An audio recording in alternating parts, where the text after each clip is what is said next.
Hello and welcome to a really gooey, stretchy class today. I'm really excited.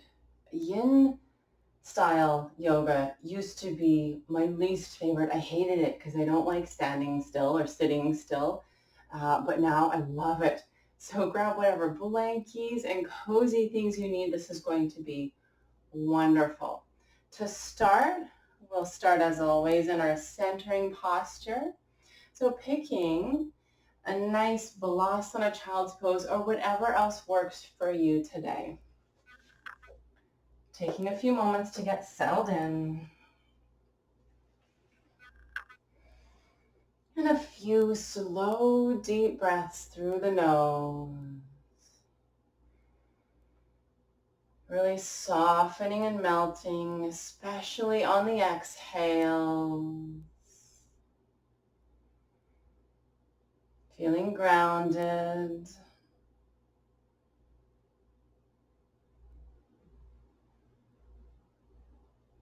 And taking note of where the body meets the earth, especially between the eyes or the forehead if you're in Balasana child's pose.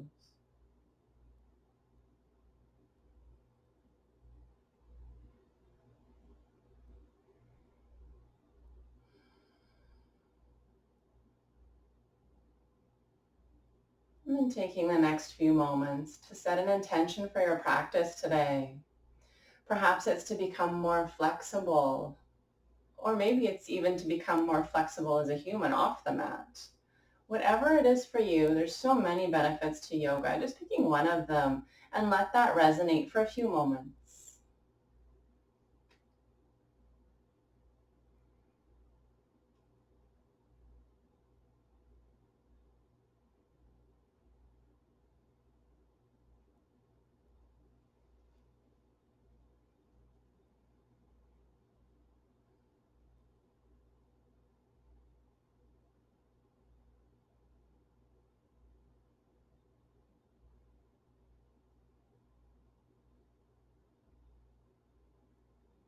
And then take 3 slow, deep breaths through the nose, really expansive breaths. That extra little sip of air at the top of each inhale. And then squeeze out that last puff of air at the bottom of every exhale.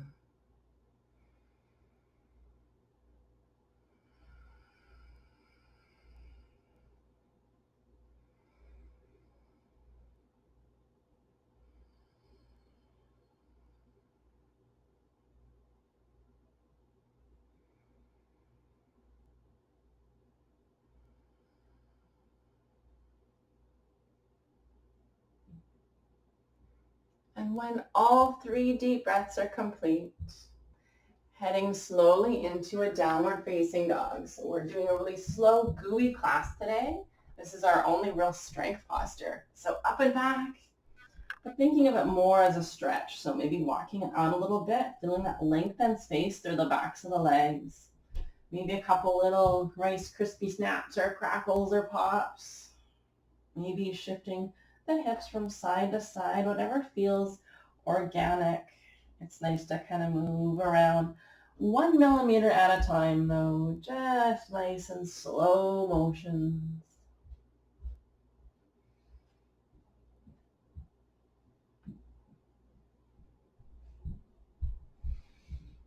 And then slowly making your way all the way to seated. And we'll start with our first yin yoga posture, butterfly.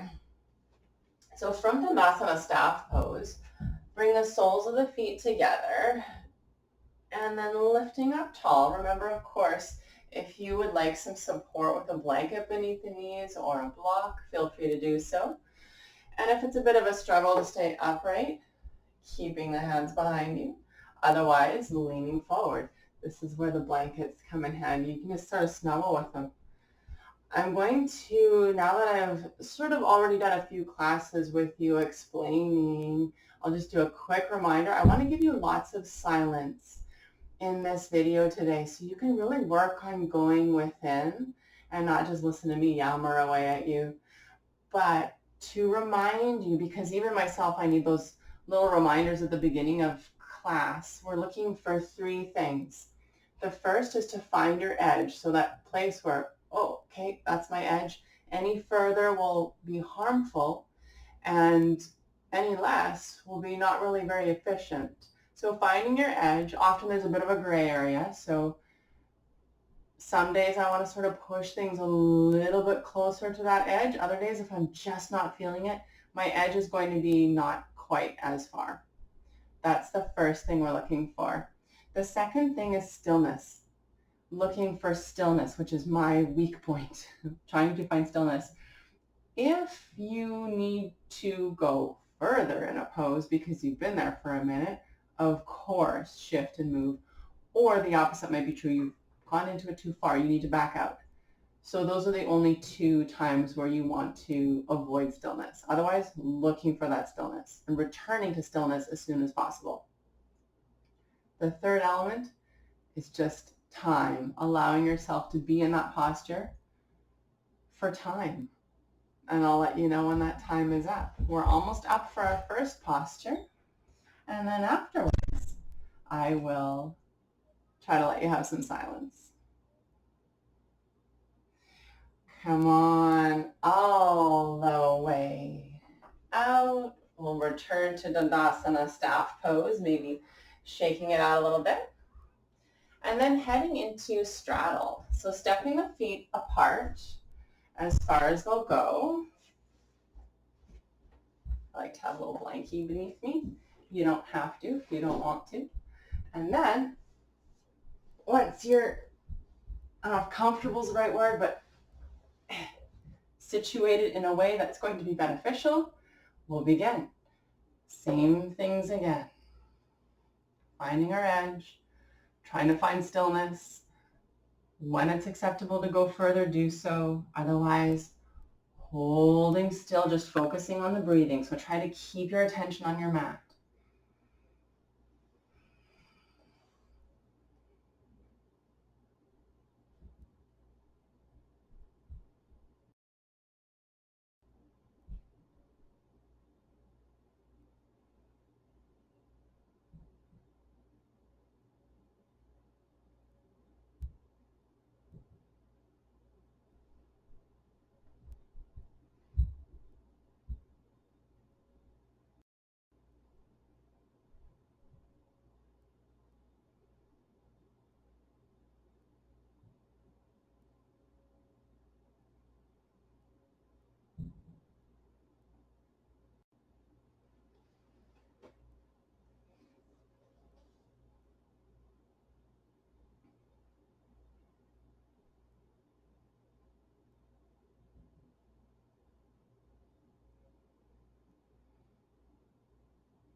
And slowly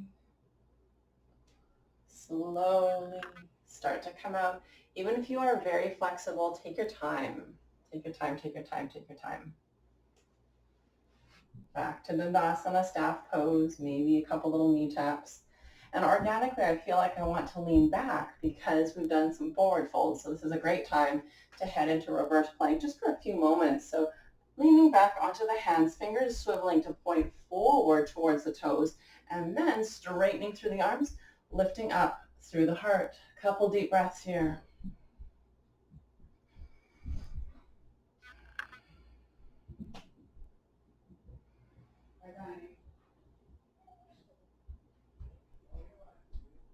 And slowly release. It's just nice to do that sort of opposite position. We call that counter poses in yoga.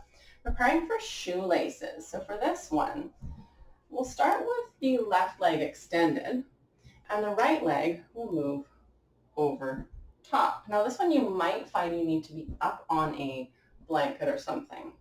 So my right leg is going over top. Now in this one, I'm trying to draw my foot as close to the hip as available with the top knee stacked on top of the bottom. If this is too much, this is when I know I want to get up onto a block or a blanket. If this is okay, I might want to do the full position. This is half shoelaces, or I lean over towards my bent leg foot, so my top foot, and then tuck that bottom foot under. So it's exactly the same as the top. If I'm like, that's enough right there, then you just hold. Where we get stuck, hold. Eventually we do want that hip grounded. So for me getting into this position here, I find I'm flexible enough, but I'm kind of askew.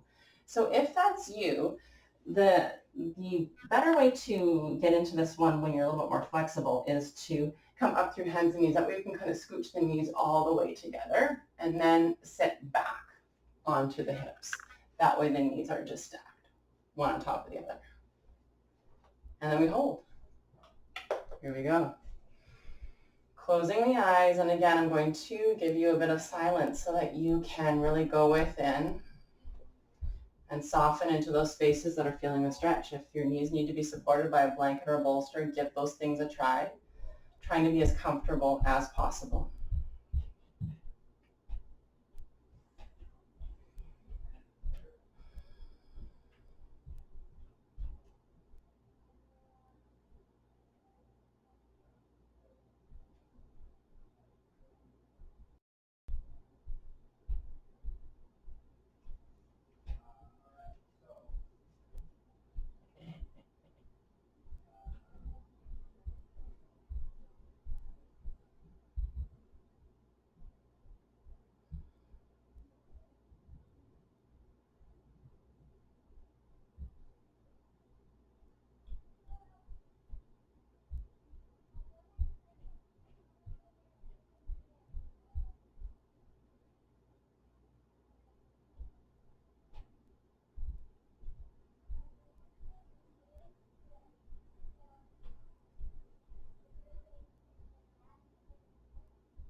And to come out, moving slowly, slowly, reversing course. So if you did come up through hands and knees, maybe you want to come out through hands and knees.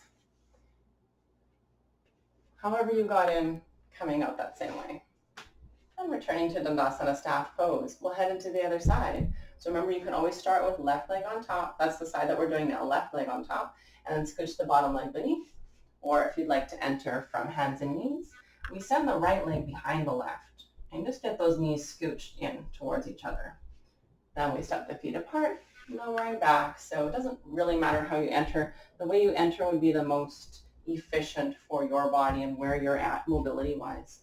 Once you're in, settling in, closing the eyes, breathe deep.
done.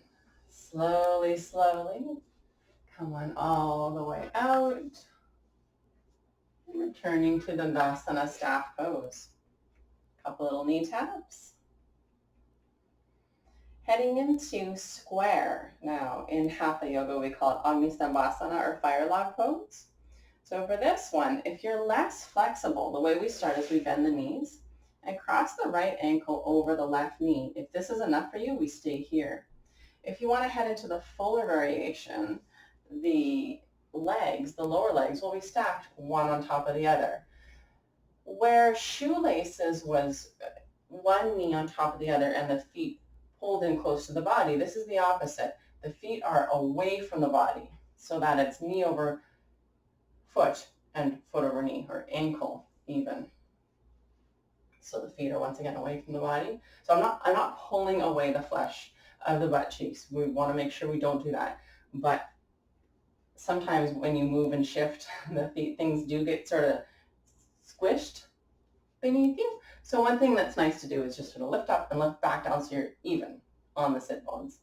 Once you're in, I'll flip our timer and soften and melt. If you need to go forward for a greater stretch, you can do that. If you're very flexible, you could even turn towards the top foot and reach your sternum or your heart towards that top foot, okay?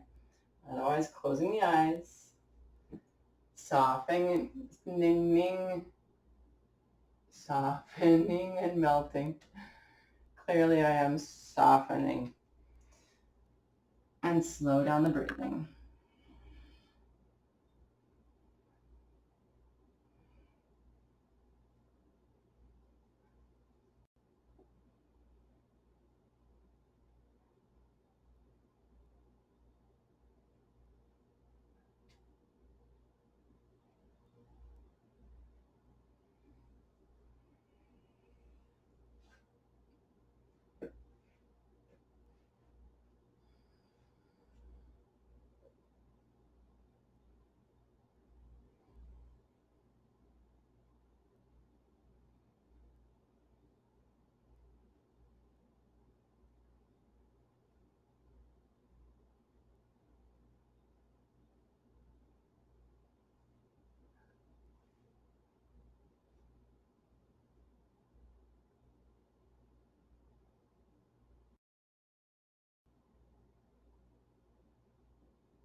And slowly start to come all the way out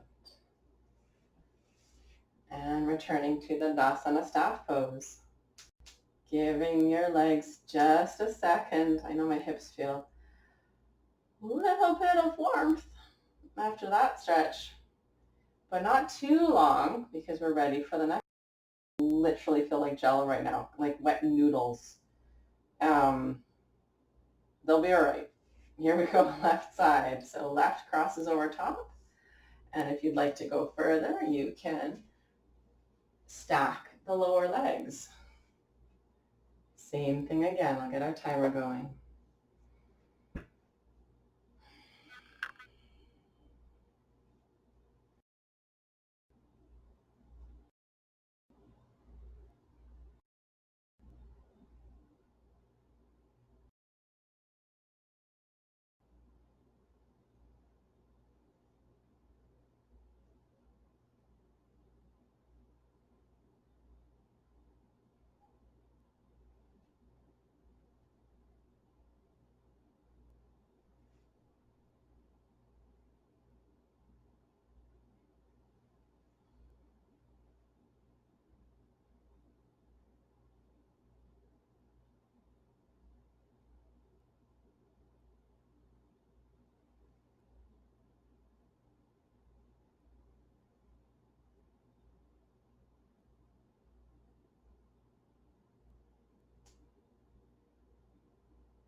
And slowly, slowly, come on all the way out. Oh, that's a big stretch for Carla. Okay, heading into one of my favorite stretches now is for the arms. We did this one once before, and it's where you lay on your belly. And again, if you have a B mat, it's a little bit sticky for that. So I like to use like a slippery kind of a blanket. Well, not a slippery blanket, but this, makes go smooth over B mat. If your brain is turning to mush like mine, that's a good thing. That means the yoga is working. So laying onto your bellies. And then we'll do right arm first. Right arm, it's kind of like a thread the needle. Goes through, and we'll get that timer going. And you're trying to keep square. So I'm trying to get my left shoulder down towards the floor. And just holding here. So we'll feel that right on the outside of the shoulder, and it should feel amazing. Gentle, though. Gentle, gentle stretch.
And slowly, slowly come on up.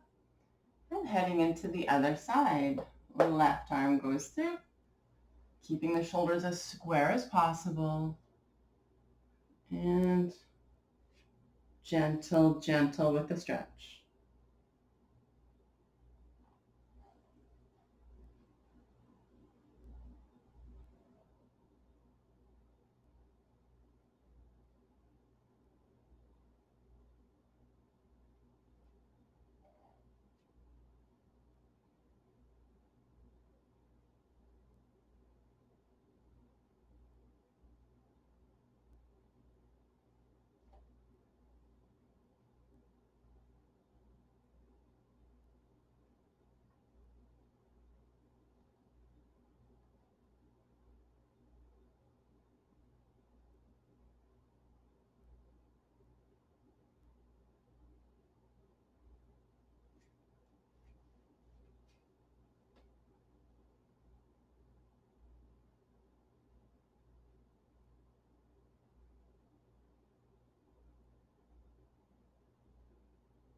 And slowly, slowly, come on all the way up.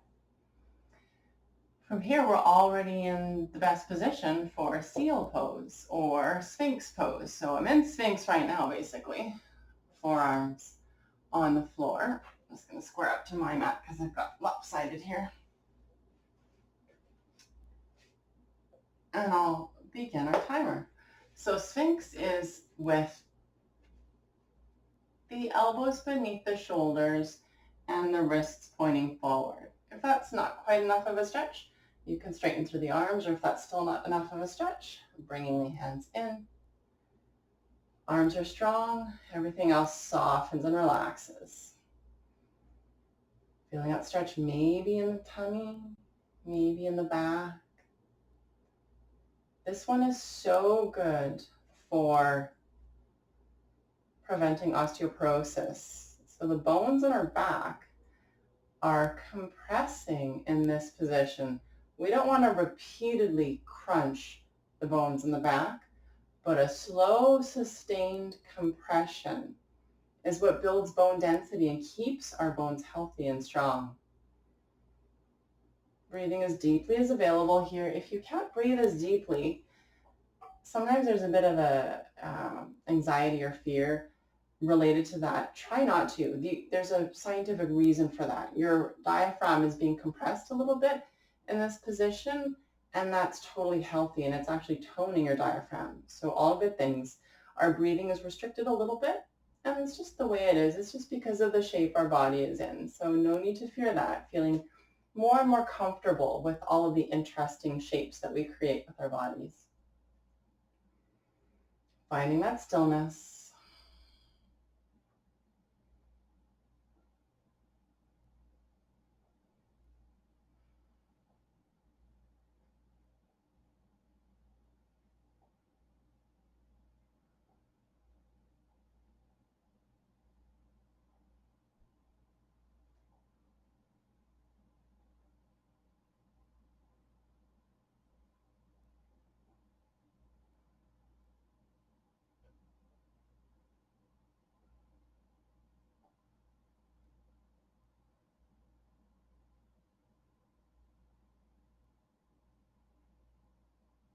This is just as much an arm strengthener as it is a back stretcher.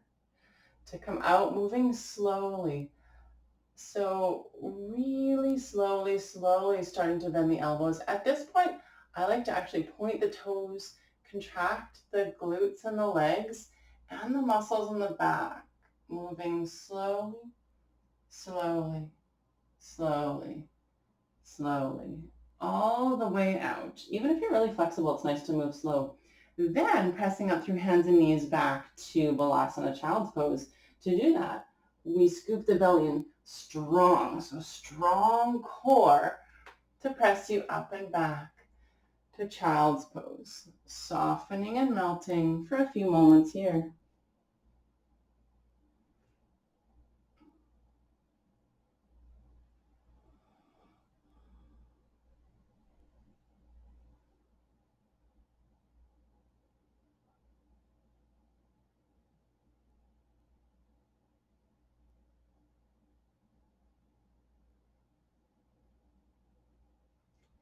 And then heading into pigeon from here.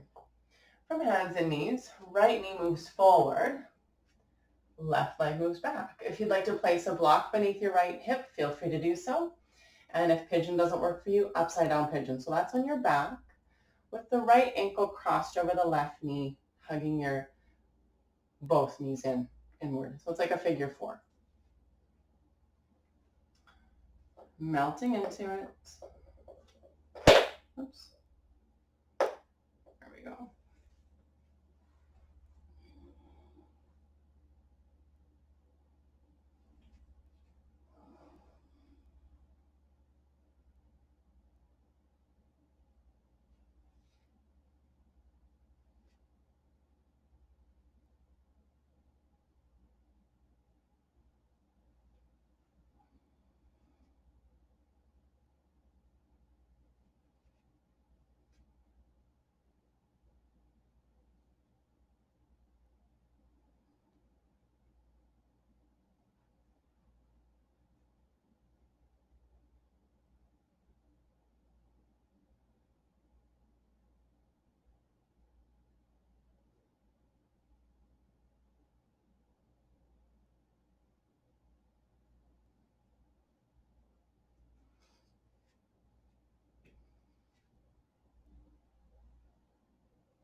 And slowly scoop the belly in, come on all the way up. If you feel like you want to go back through downward facing dog, you can do that, or return to hands and knees, whichever you prefer. And then left knee moves forward, setting yourself up for that second side with the same care and attention as the first. When you're ready, softening and melting into it.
To come out, belly scoops in, coming all the way up, back through hands and knees, or maybe a downward dog if you like. And favorite, twisted roots. So laying onto our backs.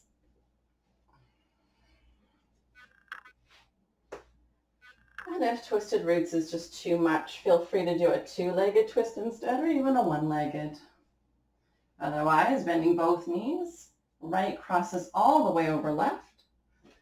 Arms are out in a T position. And then I like to shift my hips first actually.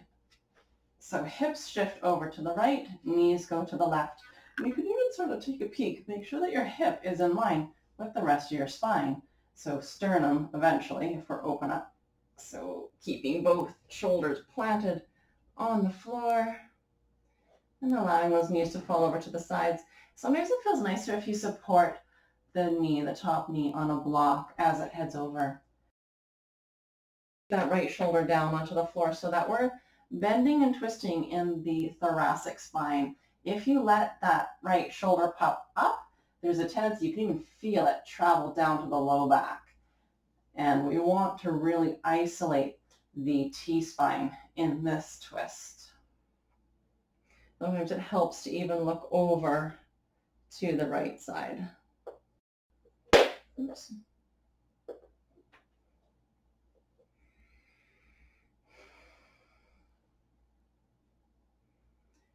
It's often really nice to just close the eyes here.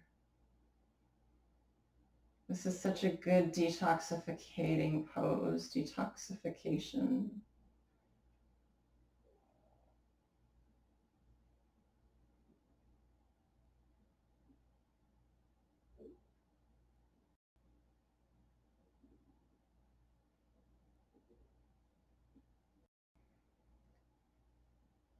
One small little adjustment that's nice in this one is your top hip. If you feel like it's gently pulling towards the back wall or the back of your mat, it's a nice little traction maneuver for your spine.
To come out, scoop the belly in, start to press the low back into the floor, unraveling, unwinding.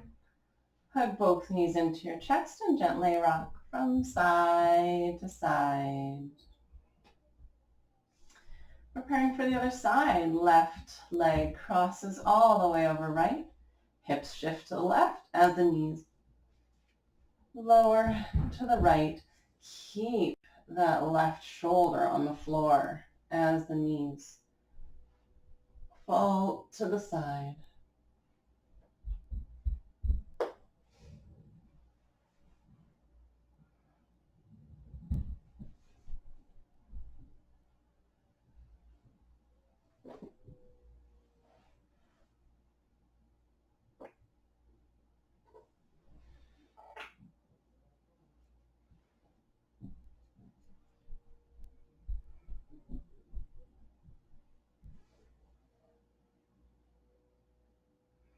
And once you're settled in, perhaps feeling length with the top hip towards the back of your mat or the back wall.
And to come out, scoop the belly in, press the low back into the floor, unraveling, unwinding. Once you're all squared up, hugging both knees into your chest, gently rocking side to side. Heading into our final posture, just 5 deep breaths, Ananda Balasana, happy baby, clasping onto the outer edges of the feet and drawing the knees down towards the floor for 1, 2,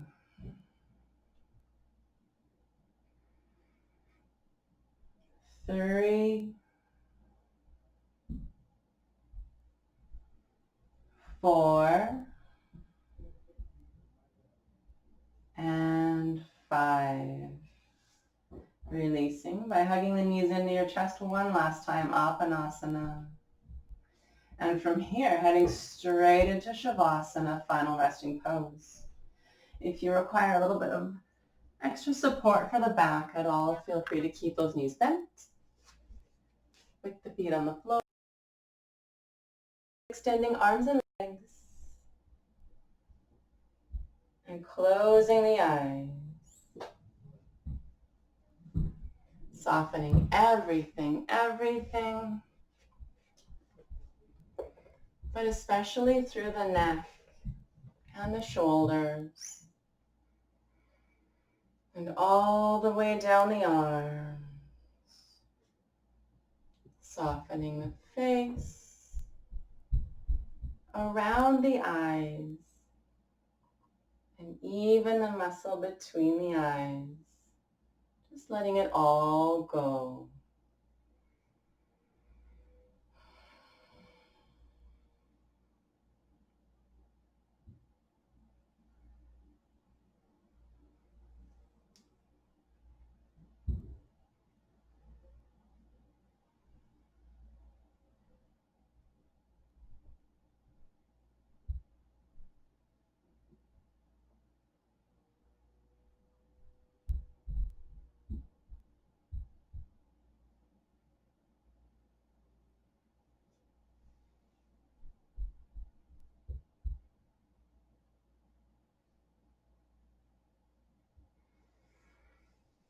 And starting to come back, wiggle fingers and toes. And gently roll your head from side to side. Then reaching your arms above head on the floor, give yourself a big stretch, feeling totally refreshed. And bending your knees one at a time. And gently roll over to the right side. Take a moment on your right side as you come back. And slowly start to press yourself all the way up to a comfortable seated position, taking all the time you need. But when you arrive, palms facing up on the knees, inhale, sitting up tall. Exhale, softly close the eyes. Taking those final moments to thank yourself for showing up to your practice today and taking care of you. And slowly open the eyes. Namaste, everyone. Thank you so much for joining me and have a really, really good rest of your day. Namaste.